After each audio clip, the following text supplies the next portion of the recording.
Want to play to mo. Memo na ko apa yung Pay tawag na ito mo ako to ichichikaw. Ari kayo ngayon. Dari kayo ngayon. Pururu. Yeah. Ah, tak naman yung TV ko. So nice. Dari meron ko to ki nuchire ni ume ko to no takiri. I adra ka pa ito ki to ko to kaya mata. Ume ko to baru wote kare po. Elmo ko putang.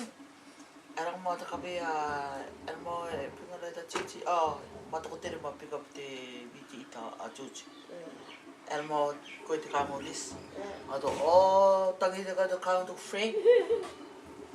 They want to run around, oh man. Okay, I'm gonna bring some roti.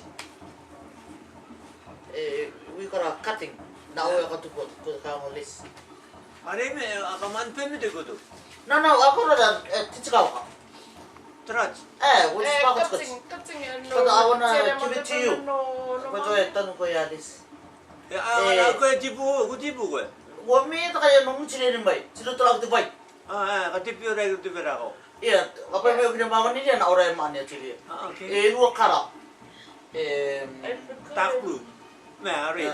No, it's not a red. It's apricot, I think. Apricot and another. Yellow. Let's already got the red. Apricot and yellow, I think. Puris.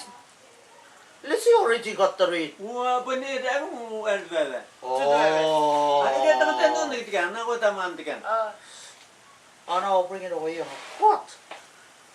What the tarim bit out of the Cherry, I'm going to put my no, no, cherry, for the old mom say, yeah. Dog is too long.